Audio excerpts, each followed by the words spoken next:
Se acasos não existem, a traição de Judas estava prevista?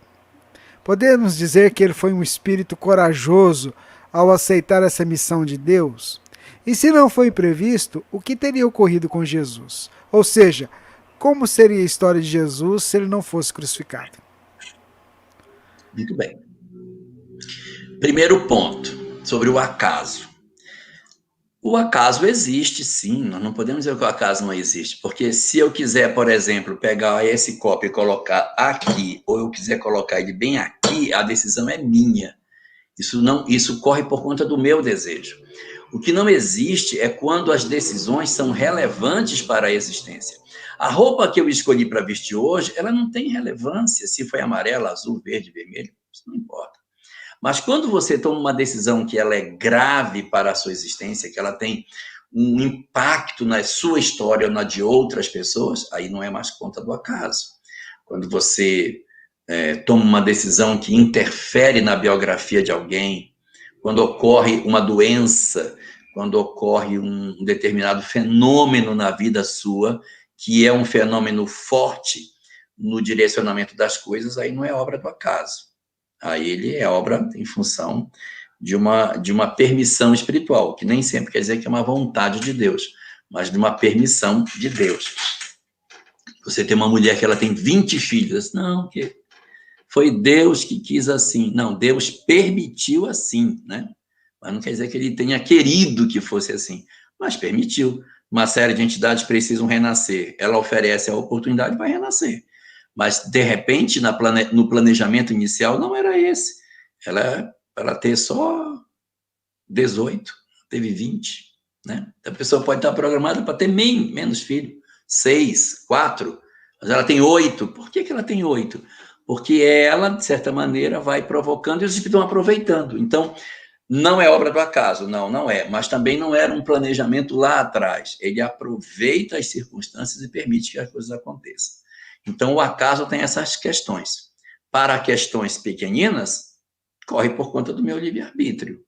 As questões que são maiores, elas podem ser programadas para acontecerem assim, que seria a vontade de Deus que seja assim, ou pode não ser a vontade de Deus, mas permitido que isso aconteça.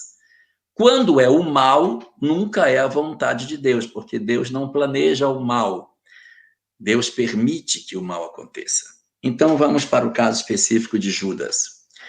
O nome de Judas, ele não aparece nas profecias, nem é dito que teria que ser ele a pessoa que deveria trair. Mas o que se observa é, diante do cenário que se constituía naquele período, o mais razoável era que isso acontecesse. Trazendo para os dias atuais, quando você vê um homem muito ciumento que se casa com uma moça extremamente extrovertida, você olha o casamento e diz, isso aí não vai dar certo. Você não está fazendo uma profecia, você está juntando as variáveis que você tem. A mesma coisa acontece com o mundo espiritual. As profecias que a gente tem sobre o que aconteceria com Jesus, elas são em cima das circunstâncias. Se Judas não fizesse, outro faria. Porque isso faz parte da natureza humana, trair, entregar, provocar. Ele viveu num período politicamente muito agressivo. Os zelotes estavam loucos por um conflito de Jesus com o Império Romano. O que move Judas a trair Jesus não é o dinheiro, as 30 moedas de prata. 30 moedas de prata era o preço de um escravo. Tanto que depois que ele trai, ele pega as moedas e joga no pátio do templo, porque ele não queria o dinheiro, ele queria era o confronto de Jesus com o Império Romano. Ele queria provocar o encontro do Império Romano com Jesus para assistir Jesus destruir os romanos. Se agora eu vou conseguir. Ele trai e fica esperando o céu se abrir, se rasgar, os anjos virem e matar os romanos tudinho. Pronto, conseguiu o que eu queria. Quando ele vê que eles prendem Jesus, ele não reage.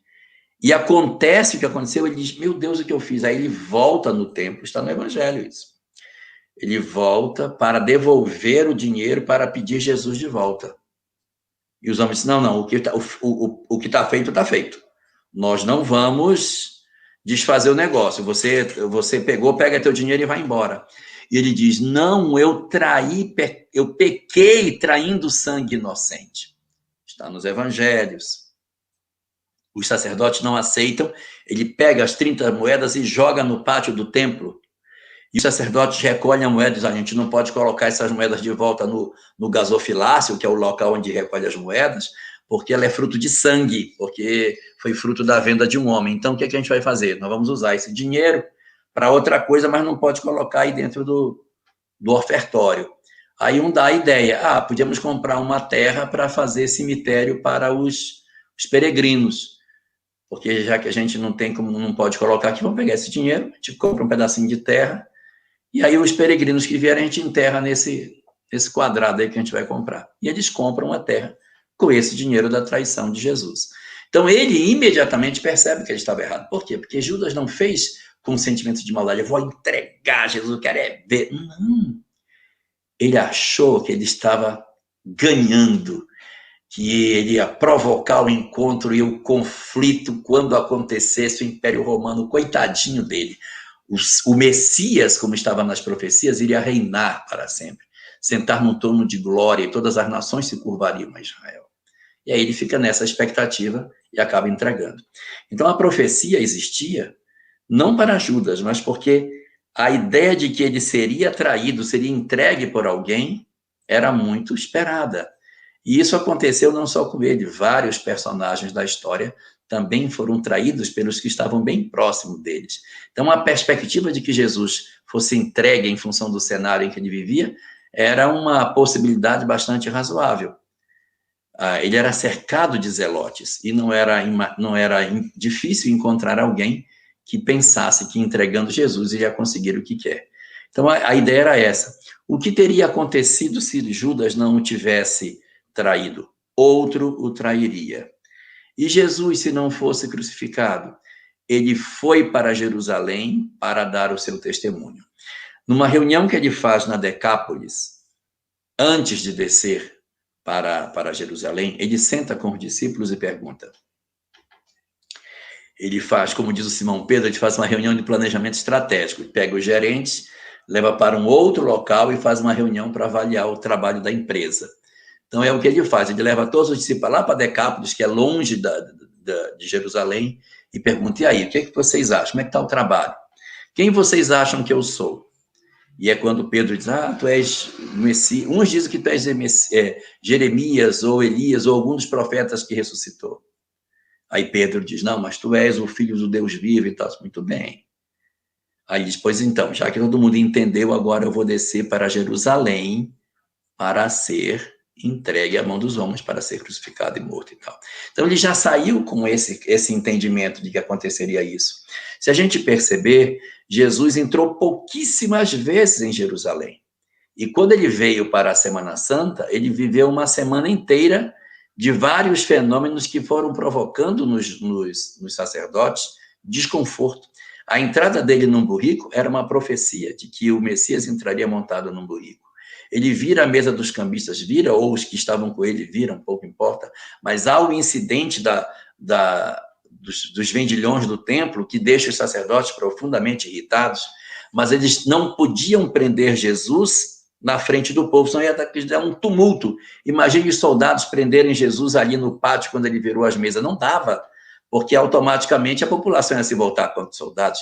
Eles tinham que pegar Jesus sozinho. Então, eles precisavam de alguém que dissesse onde ele estaria sem estar com as pessoas. E um detalhe bastante interessante. Jesus não era diferente dos homens que o seguiam. E também não era conhecido do Império Romano. Porque quando eles decidem ir buscá-lo, eles não sabem quem é, eles não sabem o rosto dele. Então, ele não era mais alto, mas não tinha um cabelo verde, porque os soldados dizem, como que a gente vai reconhecer? E Judas diz, será aquele em quem eu der um beijo. Esse é que é Jesus a quem vocês devem prender. Então, ele não era diferente, nem era conhecido. Quando os soldados chegam, Judas se aproxima, dá um beijo no rosto dele, e Jesus diz, é com um beijo que tu me traz? Mestre, ele dá um beijo. É com um beijo que tu me traz, Judas? Aí os soldados se aproximam e identificam quem é que eles têm que prender. Então, a cena se cria porque tudo estava feito para que houvesse ali uma convulsão. E Jesus até fala isso. Achas que eu não poderia pedir aos céus que me mandasse uma legião de anjos para me libertar? E tu vens a mim armado de varapaus e espadas, como se eu fosse um malfeitor? Não tenho estado no templo pregando? E aí, então, ele é levado preso e Judas se assusta com tudo isso.